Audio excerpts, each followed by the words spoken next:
up, everybody? Beautiful today. My God, the temp is so good. I should rode to work with the windows down, playing these loud ass doors. Yeah, I still ain't touched. Yeah, whatever. We're just gonna pretend we didn't even see that. That's nothing. Yeah, I miss bass. I really do. Like when I was working on this thing originally, I drove the black Jeep, and it just got a 15 in it, but I still had some bass, and yeah, it was just nice having that. But now it's just, I be flexing these doors.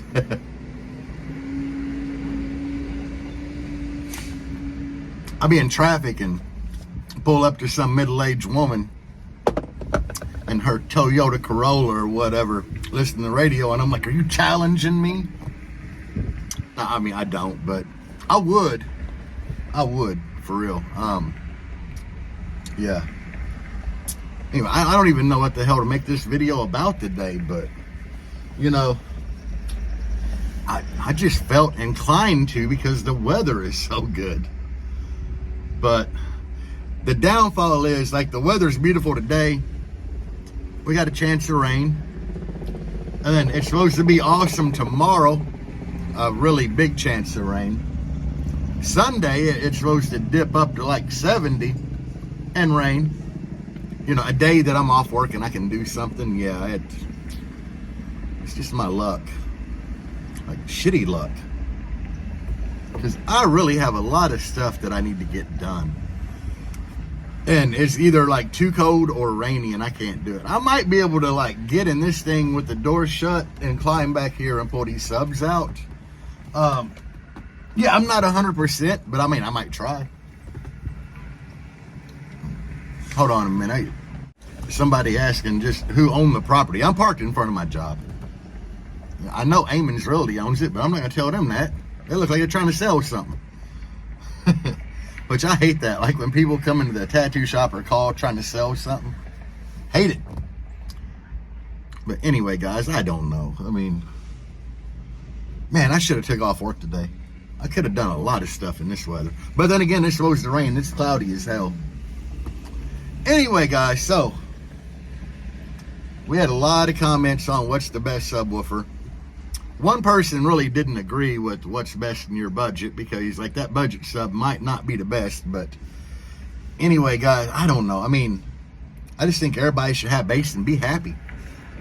That's what it's all about. And, you know, Facebook groups are a shit show because everybody, no matter what you post on there, they're going to hate on it. You can have like DD, Sundown, Depbonch, you know, all the big popular brands, DC, and they're going to hate on you for something. You know, you're going to get the Scar guys in there that are like, well, I'm getting, you know, just as loud on Scar. You wasted money. Something. I don't have a problem with any brand. I've ran a lot of different brands in this Jeep. I loved them all. You know, American Bass XFLs. That got me to where people recognized who I was, and everybody was impressed when I got a demo because they're like, wow, them XFLs. I didn't expect that, you know. And then I went to the Prides, and this thing just got stupid windy and loud. And I really liked them. I mean, it gave an awesome demo. But the downfall was those subs, I mean, they got a low FS and everything. I don't know if it's the suspension, couldn't handle the power I was trying to give them at lows, but they hated playing like under 20 hertz. They absolutely hated it. They hated some songs that were 21. But you got to be aware because DJ Ruskles, love Chris to death. He's an awesome guy. You know, we talk quite a bit, but he will tag a song 21 to 32 or whatever, you know. And if you read where you download it from the app or play it from the app, it'd be like lowest frequency 18. So there was a lot of songs that were like 21 that them Prides would pop if I tried to turn it up when they hit that low note. I'm not exactly sure because the enclosure specs, this enclosure should have been like phenomenal for them. But, you know, I took the prides out, which did mid 64s. I had 415s. I put 615s in here. I'm doing probably about the same number as of current, but the difference is I was doing this mid 64s at 59 hertz because I had 2 peaks because I had a larger ratio 6th order. Now it'll do that number at like 34, 35, 36, 37. I have a really broad peak. So it lowered the frequency a whole lot. So it plays lows a lot stronger, but I wasn't really number chasing. I was looking for cone area to get windier and play lows better. And I think I achieved it. Now, on the other hand, we have the Genesis, which, you know, God, them prides were like 75, 80 pound sub. They were a huge sub. These being like a 50, 55 pound sub, what I really didn't expect from these, because according to all the TS parameters, these shouldn't have handled the lows like the prides do, they theoretically. But with these, I could full tilt 15 hertz, where the prides really dipped off. So there's a lot that goes into some of this TS parameters I don't fully understand. You know, that's why if you look at my video that I did a couple weeks ago of my trip to Texas, you know, and everything, when I went to G2 with Peyton Johnson, I filmed a long segment on that video of Jesus Madrid talking, and he's the owner of Dead Game Audio. And like me and Billy Staples were just like, we were enthralled when this dude was talking. We're just like, because he knows so much about all of the TS parameters, and he was explaining, like, you know, your motor force, your BL, QTS, and how everything has to work together. And you can just do something as simple as a coil swap and screw everything up, you know. And I don't know, it blew my mind. It really blew my mind that these little subs played the lows, you know, so much better than the prides. And if you just look at both subs side by side, you're going to be like, that pride's going to kill that Genesis on the lows, and it didn't. And there's a lot of stuff that I don't fully understand. Honestly, I wish I would have had like an extra day to spend in Texas and just like went to Madrid shop and just like talk to that dude, and not even talk to him, just listen to him. Where I could have filmed it so I could go back and re-watch it to learn how all the TS parameters work together. Because you can get on Google or you can get on YouTube and find a video that explains every TS parameter. That's one thing. But when you're there with somebody that really understands how everything works together and how they have to all function together, it brings a whole new like perspective to everything. The only other time that I was in that much awe listening to somebody talk about how some of this subwoofer stuff works was when I did the small interview clips with Jacob Fuller, you know, the guy from Sundown. He does their subwoofer design. Jesus Madrid does subwoofer design. And both of these guys just know their shit so well, you know. It blows my mind. But anyway, I don't want to get too lost into that. If you notice, yeah, my it's still working, guys. For those you didn't see the other video, my glass is like cracked all the way around, and I didn't have another glass. I couldn't find another glass. Everyone I try to order is coming from another country, so I'm just like, screw it, I'll wrap that on there. The problem is I can't change my cotton. If I try to unscrew it, that glass is going to crumble apart. The only thing literally holding it together is Teflon tape.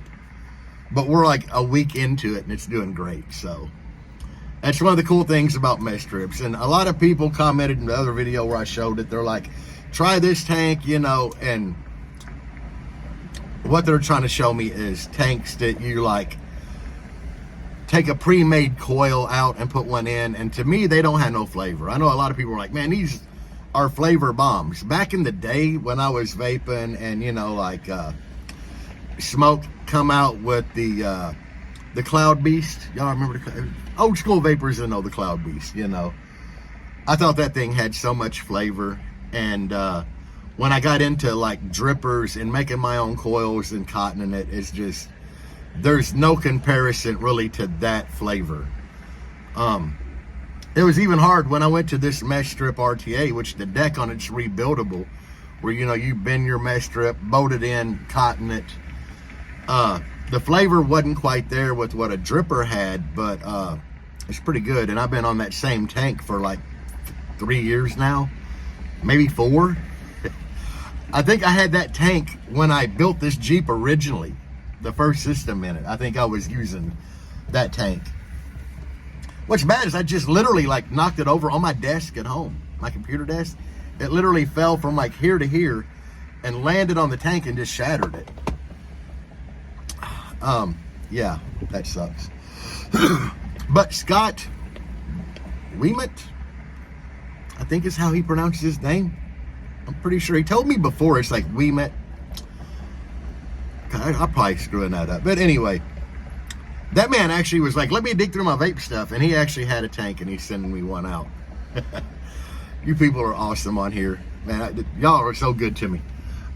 Anyway, I don't know, man. I just felt inclined to do a video today because of it being like beautiful weather. I'm sitting here enjoying like the breeze blowing through here. I know half people should be like, this is a boring ass video. We could talk about amplifiers or whatever, but I done screwed this video up. Like, totally. I learned so much doing the car audio thing, and I put it in a video, and so many people miss it. And like when I did the amp clamping, you know, where I was clamping one of my DS18 8Ks, and you know, I was filming everything where I would have the camera set up on my AMM1, go burp it, go back and show you, tell you what frequency I burped and show you the power I clamped from the amp. Really, really good video. And that was when I had like 9,000 subscribers. Now I've got like 10,300, and so many people missed the video. And I don't want to sit here and like regurge all the information because I literally show it. It's tough being a YouTuber sometimes. They're just making the videos. There's so much good information in some of the videos I've done, but it's a whole nother story because, but I try to tell you can, when everybody's asking what amp to buy, I'm like, well, if your subs handle, you know, you got two 1,500 watt subs, that's 3,000 watts, and 8K. And they don't understand. Everybody's like, that's gonna be way too much power, but after your impedance rise and all that, you know, you're never gonna see it.